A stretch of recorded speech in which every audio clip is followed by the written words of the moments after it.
ದೇವರು ಪ್ರೀತಿಸುವ ಪ್ರೀತಿಯ ಬಿಗ್ ಜೆ ಟಿವಿ ಪ್ರಿಯ ವೀಕ್ಷಕರಿಗೆ ನಮ್ಮ ಕರ್ತನಾದ ಯೇಸು ಕ್ರಿಸ್ತನ ಹೆಸರಿನಲ್ಲಿ ನಿಮ್ಮನ್ನು ವಂದಿಸಿ ಸ್ವಾಗತ ಬಯಸ್ತಿದ್ದೇವೆ. ಬನ್ನಿರಿ, ಇಂದು ನಾವು ದೇವರ ವಾಕ್ಯವನ್ನು ಜ್ಞಾನೋಕ್ತಿಗಳು ದ ಬುಕ್ ಆಫ್ ಪ್ರಾವರ್ಬ್ಸ್ 10ನೇ ಅಧ್ಯಾಯದಿಂದ 23 ಆಶೀರ್ವಾದಗಳನ್ನು ನಾವು ನೋಡಿಕೊಳ್ಳಲಿಕ್ಕಿದ್ದೇವೆ.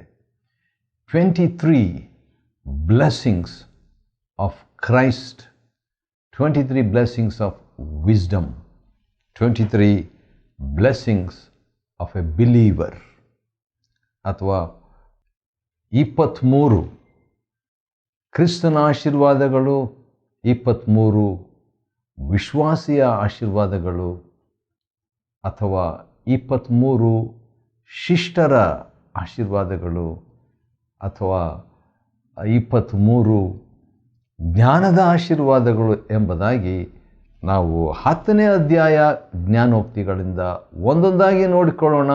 ಬನ್ನಿರಿ, ಈ ಆಶೀರ್ವಾದಗಳು ಎಲ್ಲ ನಮ್ಮದೇ.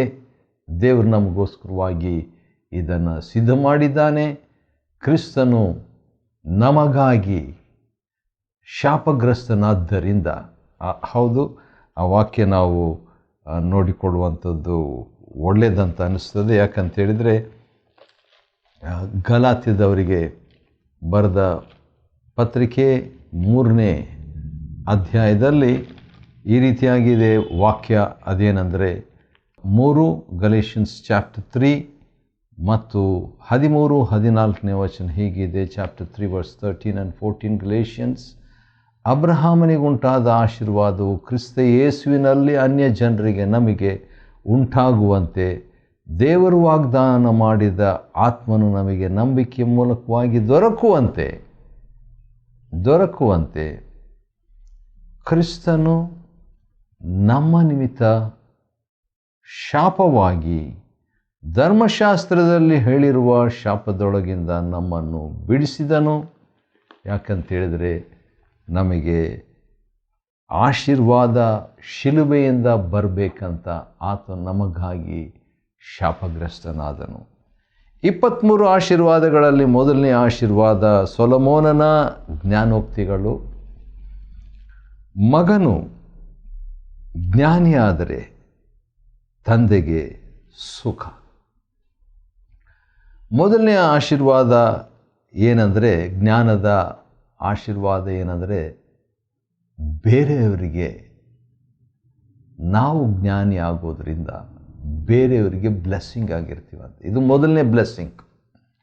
ನಾವು ಜ್ಞಾನಿ ಆಗುವಂಥದ್ದೇ ಬ್ಲೆಸ್ಸಿಂಗು. ನಾವು ಕ್ರಿಸ್ತನ ಜ್ಞಾನವನ್ನು ಪಡ್ಕೊಳ್ಳುವಂಥದ್ದೇ ನಮಗೆ ಆಶೀರ್ವಾದ. ಆದರೆ ಆಶೀರ್ವಾದವಾಗಿರುವಂಥವರು ತಂದೆಗೆ ವಿಶೇಷವಾಗಿ, ಅಥವಾ ತಾಯಿಗೆ, ಹೆತ್ತವರಿಗೆ ನಾವು ಒಂದು ರೀತಿಯ ಸುಖವನ್ನು, ಆಶೀರ್ವಾದವನ್ನು ತರ್ತೇವೆ. ಎರಡನೇದಾಗಿ ನಾವು 2ನೇ ವಚನದಲ್ಲಿ ನೋಡ್ತಿದ್ದೇವೆ, 10ನೇ ಅಧ್ಯಾಯ ಜ್ಞಾನೋಕ್ತಿ, ಧರ್ಮವು ಅಥವಾ ನೀತಿಯು ಮೃತ್ಯುವಿನಿಂದ ರಕ್ಷಕ. ಹೌದು, ಆತ್ಮಿಕ ಮರಣ ಒಂದಿದೆ. ಅದು ಪ್ರಕಟಣೆ 21:8ರಲ್ಲಿ ಇರುವಂಥ ಒಂದು ಮಾತು. ಅದೇನಂತ ಹೇಳಿದರೆ, ಹೇಡಿಗಳು, ನಂಬಿಕೆಯಿಲ್ಲದವರು, ಕೊಲೆಗಾರರು, ಜಾರರು, ಮಾಟಗಾರರು, ಎಲ್ಲ ಸುಳ್ಳುಗಾರರು, ಇವರಿಗೆ ಸಿಕ್ಕುವ ಪಾಲು ಬೆಂಕಿ, ಗಂಧಕಗಳುರಿಯುವ ಕೆರೆಯೇ, ಅದು 2ನೇ ಮರಣ ಅಂತ ಹೇಳ್ಬಿಟ್ಟು. ಹಾಗಾದರೆ ಆ ಮೃತ್ಯುವಿನಿಂದ ನಮಗೆ ರಕ್ಷಣೆ ಯಾವುದ್ರ ಮುಖಾಂತರ? ನೀತಿಯ ಮುಖಾಂತರ. ಯಾರ ನೀತಿಯ ಮುಖಾಂತರ? ಕ್ರಿಸ್ತನು ಶಾಪಗ್ರಸ್ತನಾಗಿ ನಮಗೆ ತನ್ನ ನೀತಿಯನ್ನು ಕೊಟ್ಟದರಿಂದ ನಮಗೆ ಅದು ಆಶೀರ್ವಾದವಾಗಿ ಒದಗಿದೆ. ಸರಿ, ಅದಕ್ಕೆ ಯೆಹೋವನು ನೀತಿವಂತನನ್ನು ಹಸಿವೆಗೊಳಿಸನು ಎಂಬುದಾಗಿ. ಹೌದು, ಆತ್ಮಿಕ ಹಸಿವೆ, ಮಾನಸಿಕ ಹಸಿವೆ, ಭೌತಿಕ ಹಸಿವೆ ತೃಪ್ತಿಪಡಿಸ್ತಾನೆ. ಹೌದು, ದೇವರು ನಮಗೆ ಅಂತ. 3ನೇ ಆಶೀರ್ವಾದ ಜ್ಞಾನದ 23 ಆಶೀರ್ವಾದಗಳನ್ನು ನೋಡಿಕೊಳ್ತಾ ಇದ್ದೇವೆ. ಅದರಲ್ಲಿ 3ನೇ ಆಶೀರ್ವಾದ ಏನಂದರೆ ಚುರುಕು ಕೈ. ಎಲ್ಲರಿಗೂ ಕೈ ಇದೆ, ಆದರೆ ಎಲ್ಲರಿಗೂ ಚುರುಕಾದ ಕೈ ಇರೋದಿಲ್ಲ. ಆದರೆ ದೇವರು ಆ ಕೈಗಳನ್ನು ಆಕ್ಟಿವೇಟ್ ಮಾಡುವಾಗ, ಹೌದು, ನಾವು ಅದನ್ನು ಬೇಡ್ಕೋಬೇಕು. ಇದ್ದಕ್ಕಿದ್ದ ಸ್ವಯಂ ನಿಯಂತ್ರಿತವಾದಂಥ ಆಟೋಮೆಟಿಕ್ ಆಕ್ಟಿವೇಶನ್ ಅಲ್ಲ ಇದು. ಆದರೆ ನಾವು ನೀತಿವಂತರಾಗಿ ದೇವರಲ್ಲಿ ನಂಬುವಾಗ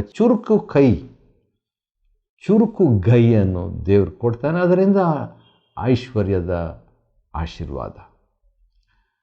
5ನೇ ವಚನ, ಅದರಲ್ಲಿ 4ನೇ ಆಶೀರ್ವಾದ ಇದೆ. ಅದೇನೆಂದರೆ ಸುಗ್ಗಿಯಲ್ಲಿ ಕೂಡಿಸುವಂಥ ಆಶೀರ್ವಾದ. ಯಾಕೆಂದರೆ ಅವನಿಗೆ ಜ್ಞಾನ ಇದೆ.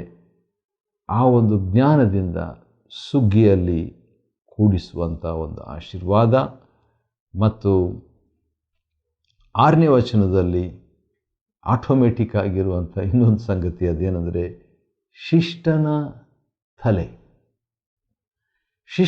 ತಲೆ ಮೇಲೆ ಆಶೀರ್ವಾದದ ನೆಲೆ. ಹಾಗಾದರೆ ನಾವು, ಅಂದರೆ ದೇವರನ್ನು ನಂಬಿದವರು,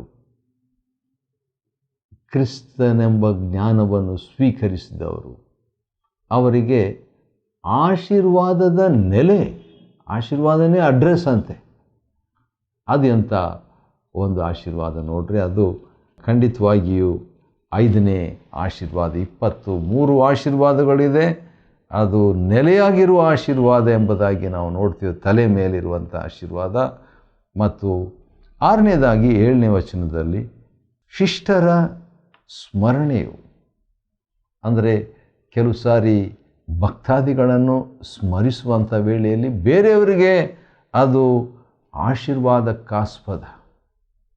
ಅದೂ ಒಂದು ಆಶೀರ್ವಾದವೇ. ಏನಂತ? ಭಕ್ತಾದಿಗಳನ್ನು ನಾವು ನೆನಪು ಮಾಡಿಕೊಳ್ಳುವಂಥದ್ದು. ಶತಾನಂದಯ್ಯವರು, ಭಕ್ತ ಸಿಂಗಯ್ಯನವರು, ಸಾಧು ಸುಂದರ್ ಸಿಂಗಯ್ಯನವರು ಮತ್ತು DGS ದಿನಕರನಯ್ಯನವರು, ಈ ರೀತಿಯಾಗಿ ಅನೇಕ ಭಕ್ತಾದಿಗಳ ಸ್ಮರಣೆ ನಾವು ಮಾಡಿಕೊಳ್ಳುವಾಗ ಅದು ಒಂದು ಆಶೀರ್ವಾದ ಅಂತೆ. ಆಶೀರ್ವಾದಕ್ಕೆ ಆಸ್ಪದ ನಾವು.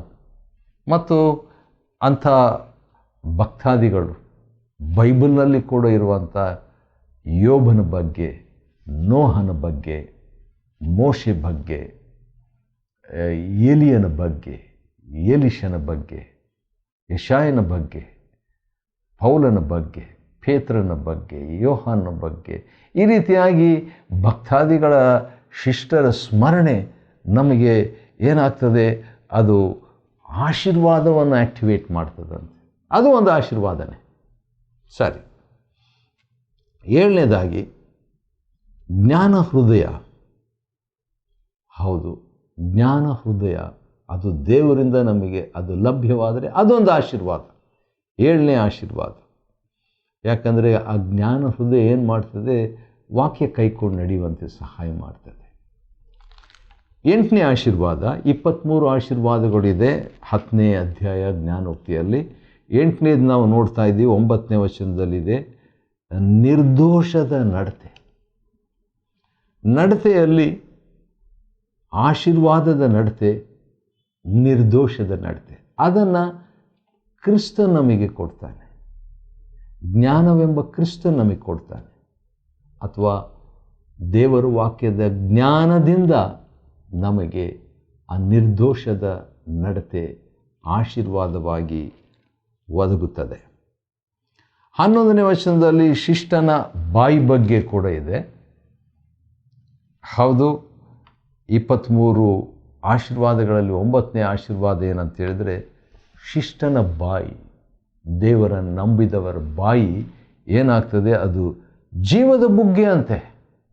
ವಾವ್, ಜೀವದ ಬುಗ್ಗೆ ಅಂದರೆ ನಾವು ಮಾತಾಡುವಾಗ ನಮ್ಮಿಂದ ಜೀವ ಜೀವ ಜೀವ ಹೊರಡಬೇಕು. ಎಂಥ ಜೀವ? ದೇವರ ಜೀವ, ದೇವರ ಜೀವ, ದೈವಿಕ ಜೀವ, ಝೋಯೆ ಎಂಬುದಾಗಿ ಕರೆಯಲ್ಪಡುವಂಥ ಜೀವ, ಬಯೋ ಎಂಬುದಾಗಿ ಕರೆಯಲ್ಪಡುವ ಜೀವ ಅಲ್ಲ, ಹುದುವಾದ ಜೀವ ಅದು. ಆದರೆ ದೈವಿಕವಾದ ಜೀವ, ಅದು ಒಂದು ಆಶೀರ್ವಾದ. ಮತ್ತು ಹಾಗೆ ಮುಂದೆ ನಾವು ನೋಡುವಾಗ 10ನೇ ಆಶೀರ್ವಾದ ಒಂದಿದೆ. ಅದು ಏನಂತೇಳಿ ನಾವು ನೋಡುವಾಗ 13ನೇ ವಚನದಲ್ಲಿ, ವಿವೇಕಿಯ ತುಟಿಗಳಿಂದ ಜ್ಞಾನ.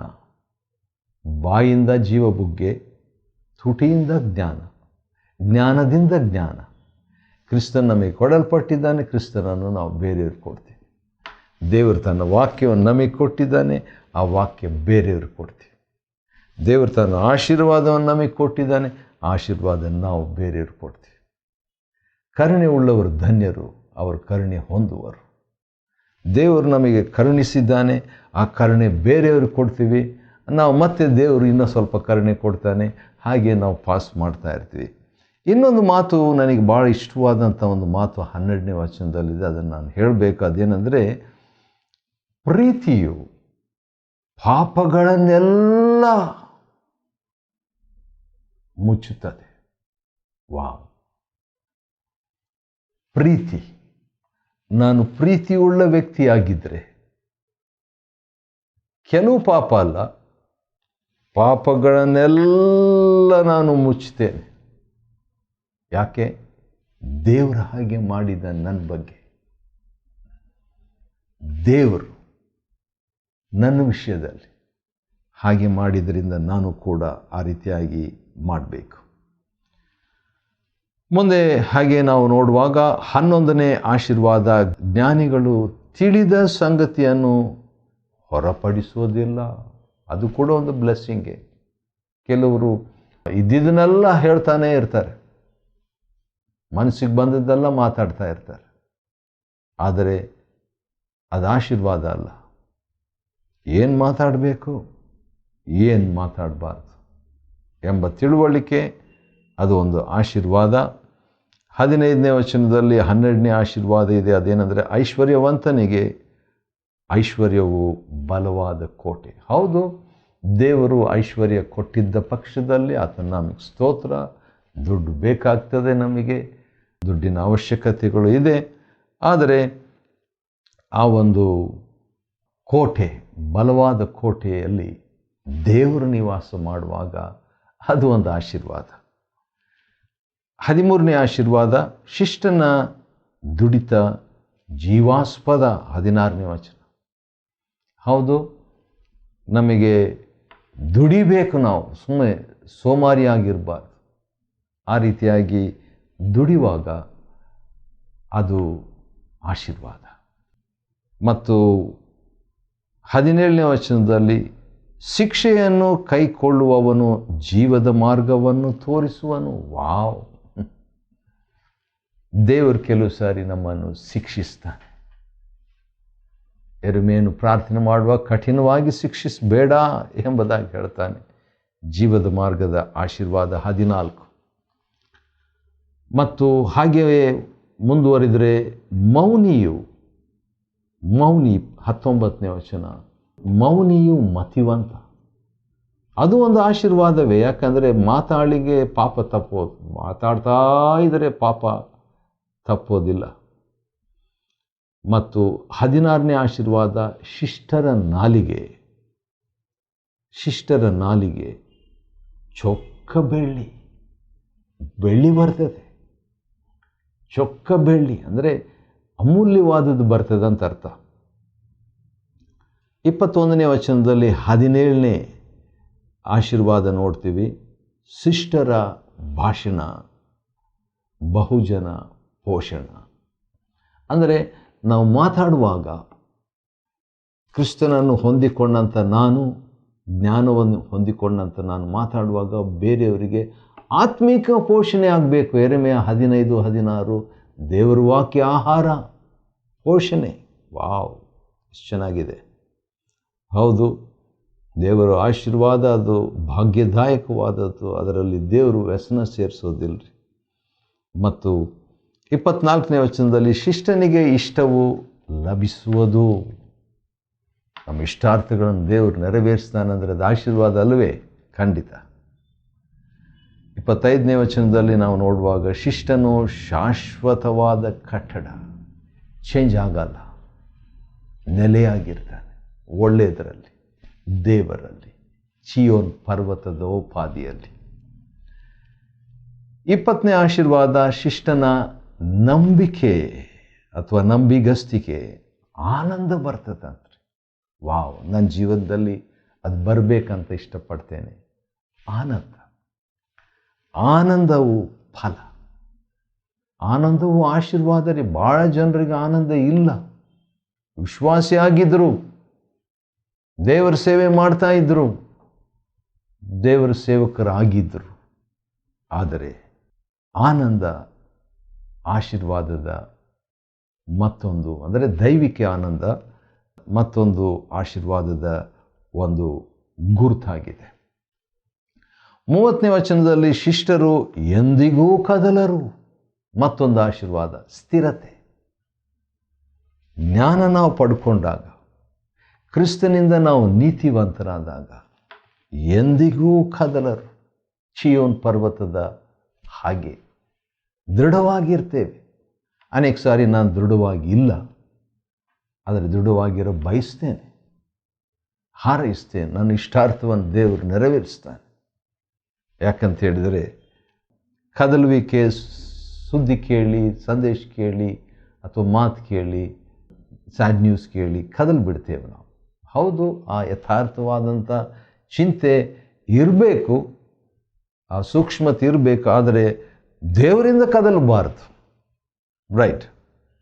31ನೇ ವಚನದಲ್ಲಿ, ಶಿಷ್ಟನ ಬಾಯಲ್ಲಿ ಜ್ಞಾನವು ಮೊಳೆಯುವುದು. ಹೊಸ ಜ್ಞಾನ, ಹೊಸ ಜ್ಞಾನ. ಅದು 22ನೇ ಆಶೀರ್ವಾದ. ಹೌದು, ಕ್ರಿಸ್ತನನ್ನು ನಂಬಿದಂಥವ್ರ ಬಾಯಲ್ಲಿ ಜ್ಞಾನ ಹೊಸದಾಗಿ ನವೀಕರಿಸಲ್ಪಟ್ಟು ಬೆಳೆಯುವುದು, ಮೊಳೆಯುವುದು.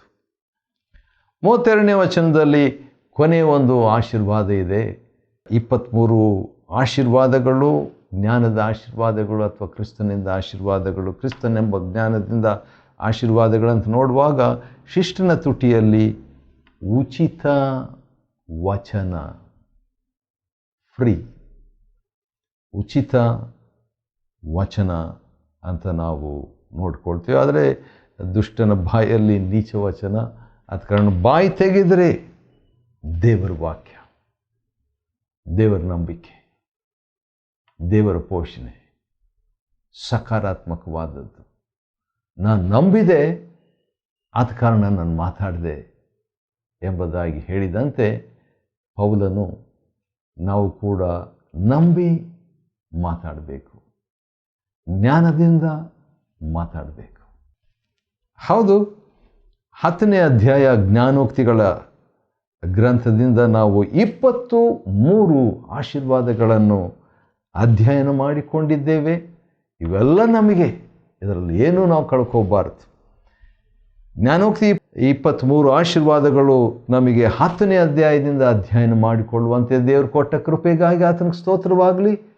ದೇವರು ನಿಮ್ಮನ್ನು ಆಶೀರ್ವದಿಸಲಿ.